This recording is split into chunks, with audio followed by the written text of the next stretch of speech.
Welcome back to Digging into the Bible. We're continuing yet again in the story of Noah, and we're dealing with Genesis chapter 8, which begins this way. But God remembered Noah and all the beasts and all the livestock that were with him in the ark. It kind of sounds funny. God remembered, what, as opposed to forgetting? Is that likely that God's going to forget that Noah's there? No, that's not really what we're talking about in this moment.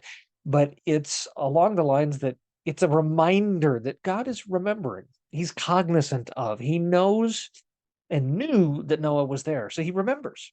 He didn't forget. He didn't just cast him adrift, which honestly, in the context of Noah having spent, 150 days of floating and bobbing on the waters, is probably a good reminder to hear that God has remembered him, that God is paying attention to his needs, that he's not just forgotten.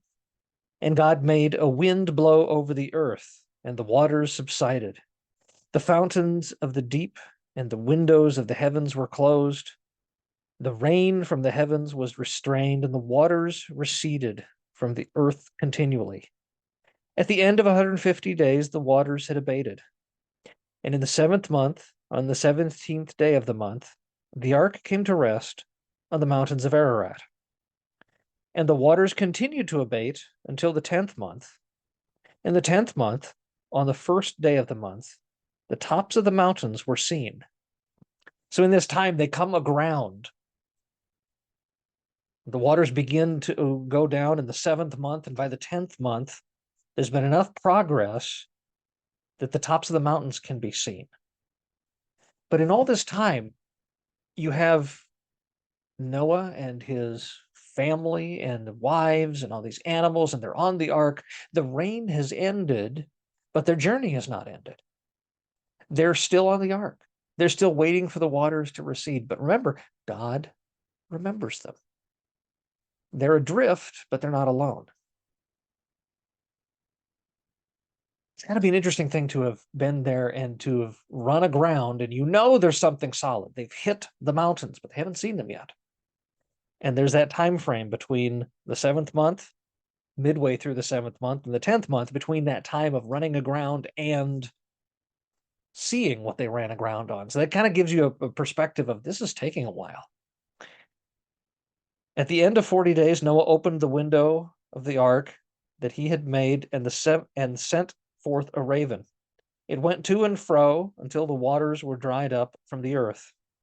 Then he sent forth a dove from him to see if the waters had subsided from the face of the ground. But the dove found no place to set her foot. And she returned to him in the ark, for the waters were still on the face of the whole earth. So he sends out this dove, and the dove comes back, having found nowhere to land. See, the test was, if I send this bird out, is it able to fly away? Can it go somewhere? Or is it going to have to return because this is the only place to go? So he put out his hand and he took her and brought her into the ark with him. He waited another 7 days. And again he sent forth a dove out of the ark. And the dove came back to him in the evening. And behold, in her mouth was a freshly plucked olive leaf. So something has changed. A week later, the dove still returns after being sent out, but the dove comes back in the evening with plants held in its beak.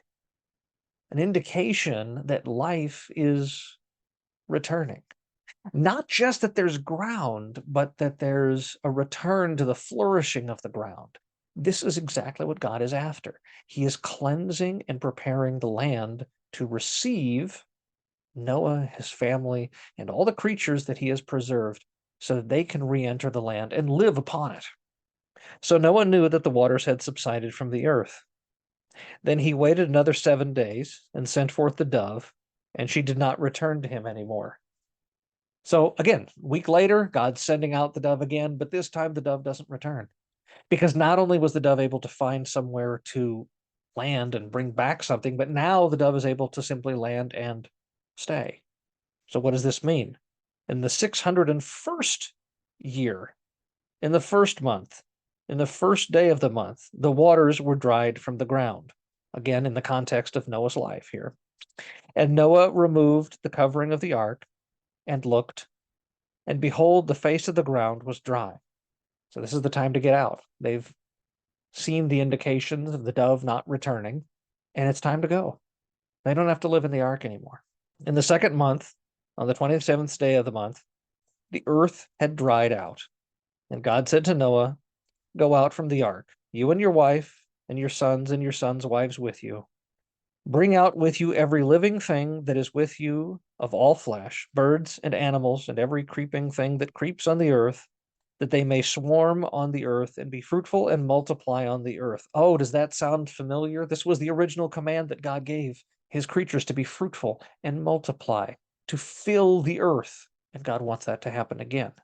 So Noah went out, and his sons and his wife and his sons' wives with him. Every beast, every creeping thing, every bird, everything that moves on the earth went out by families from the ark. And so God has preserved all these creatures and these people on the ark, and he then sends them back out. What, to go do the same thing all over again? Well, here's the promise. Covenant gets established, starting at verse 20. Then Noah built an altar to the Lord and took some of every clean animal. Now you understand why there were more of them. And some of every clean bird, and offered burnt offerings upon the altar.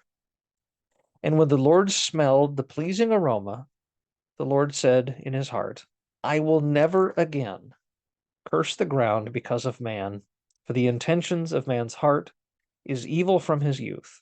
Neither will I ever again strike down every living creature as I have done. While the earth remains, seed time and harvest, cold and heat, summer and winter, day and night shall not cease." So is God saying that we're not going to make a mess of things again? No, he's not saying that. But he's saying, I'm not going to wipe everyone out again. That's his promise. That's the promise that God gives us. The same way as you're dealing with your kids, you're digging in, and we're actually dealing with anybody. I know when someone asks for forgiveness that they're likely to sin against me again. Do I not forgive them because they might sin against me again? No. I offer them forgiveness anyway. The same way God offers us forgiveness anyway, even though he knows, and honestly, if we're honest with ourselves, we know that we will sin again. God knows that Noah is not going to be perfect moving forward. But he has preserved Noah so that God can continue to offer redemption to all of humanity, despite the fact that all of humanity other than Noah's family thus far has been wiped from the face of the earth. God wants his creation to continue. In the same way God preserves us, he keeps calling us back from the midst of our sin, calls us to renew our righteousness, offers us forgiveness. What a great promise that is. What a fantastic promise God offers to us, that in the midst of our own sin, forgiveness is there.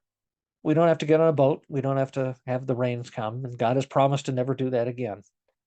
But instead, God has promised that until the end, and that's what was hinted at here or suggested, while the earth remains. In other words, until the end of time, there's going to be harvest. There's the time to plant seeds and to harvest. There's day and night and cold and winter and all summer and all the seasons. That will continue. God's original plan in the cycle of life will continue until God gathers us all home. And as Revelation talks about, there's the new heaven and the new earth that God creates out of his original creation.